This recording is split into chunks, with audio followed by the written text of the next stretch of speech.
चौक में मजदूर बैठे होते थे, तो मेरी उन मजदूरों में से ना एक नौजवान बच्चे पे नजर पड़ी।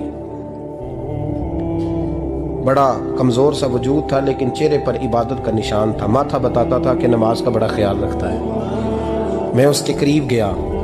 चेहरे भी बड़ा कुछ बताते हैं ना, चेहरों में भी बड़ी रानाई होती है। फरमाते मैं करीब गया, मैंने उसको कहा बेटे मजदूरी करोगे? तो कहने लगा मजदूरों में बैठा हूँ तो जरूर मजदूरी के लिए ही तो बैठा हूँ। तो मैंने कहा कि चलो फिर। कहने लगा नहीं, मेरी कुछ शर्तें।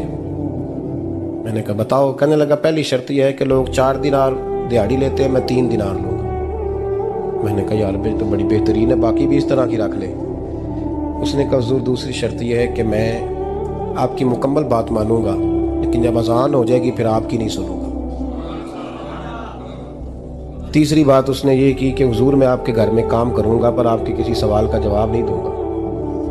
कहते मैंने कहा यार तू बड़ा अजीब है, शर्तें तो मालिकों की होती हैं।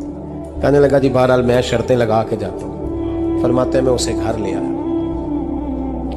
काम मैंने उसको बताया, तो जो काम मजदूर सारे दिन में करता है ना, उसने 2 घंटे में ही कर दिया।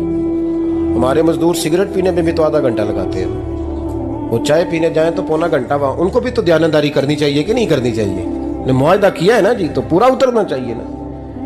कहते 2 घंटे में। अब काम जब बंदा शुरू कराता है तो काम और निकल आता है। कहते काम मैंने उसको और बता दिया, वो करने लगा। उसने मिट्टी निकाल के रखी थी बाहर रास्ते में, तो अजान हो गई जोर की। उसने वहीं कुदाल छोड़ी कही और चलने लगा। तो मेरा बेटा कहने लगा इसको जरा बराबर कर दो। कहने लगा चुप कर जा, तेरे बाप से बात हुई थी, जब अजान होती है तो मैं किसी और की नहीं सुनता, सिर्फ अल्लाह रसूल की सुनता हूँ। कहते हो मस्जिद चला गया, नमाज पढ़ के आया तो दोपहर का वक्त था। मेरी बीबी कहने लगी इसको को खाना खा ले। कहते हमने कहा खाना खा लो। तो कहने लगा मैंने रोज़ा रखा, रमज़ान भी नहीं था।